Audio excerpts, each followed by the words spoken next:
drama thriller that's directed by Darren Aronofsky that was released in 2010. Conventions that I'm going to be comparing with this film are the uses of lighting and the close-up shots of the ballet shoes. As you can see, we've stuck to the conventions of the use of lighting. The use of lighting in The Black Swan keeps the location not completely identifiable, which adds mystery and uncertainty to the audience, which is a typical convention used in thrillers to keep the audience hooked. They also use close-up camera shots of the dancers' feet moving across the stage, which adds to the whole mystery of the location and builds tension. This is why we wanted to incorporate it into our sequence, because you could tell the mood of the whole atmosphere without even having to see the facial expressions of the dancer. Silence of the Lamb is a thriller horror that was released in 1991, directed by Jonathan Demme. Conventions from this movie that I'm going to be referring to is their use of lighting and how they keep their murderer unidentifiable, which is similar to ours.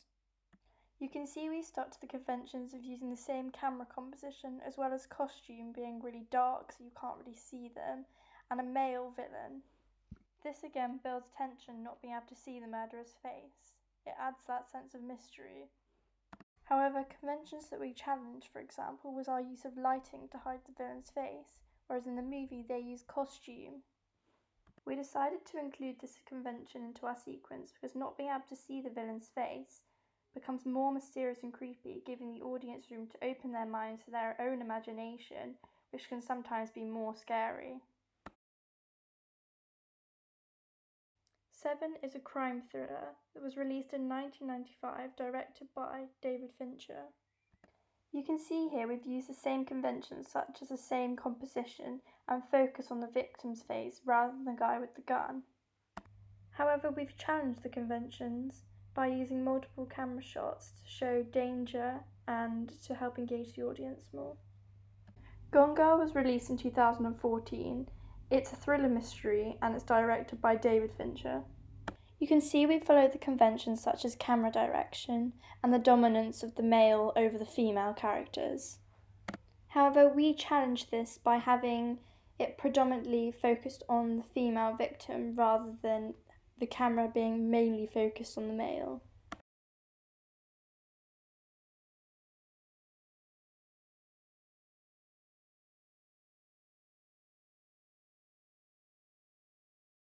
The villains in most thrillers such as Seven and Silence of the Lamb are typically male.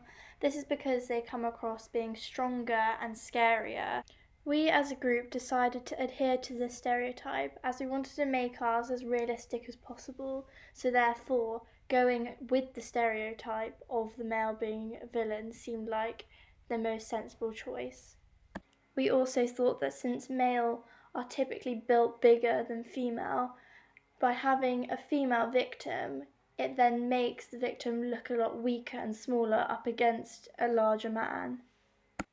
We did this by how we positioned the characters, by making sure that the male was always above the female, as well as having the camera angles tilted down on the female to make her look smaller and more vulnerable. Typically, in most thrillers, females are seen as not being as smart as men and being more vulnerable. We decided to go with the idea of having a female victim, but not following the typical stereotype of the woman being less intelligent or more dumb than a male, but because of the physical aspect of the male being physically bigger or more intimidating behind a petite female dancer.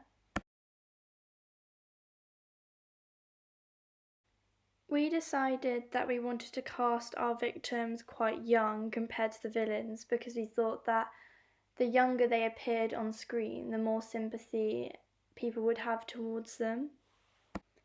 Especially since our target audience is based at 16 plus male and female, which means that mums and dads will be watching, so they'll have more sympathy towards a childlike figure.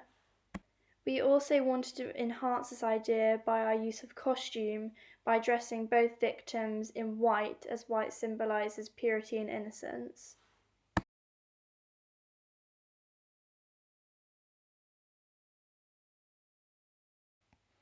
Another social issue that our sequence represents is mental health and abuse.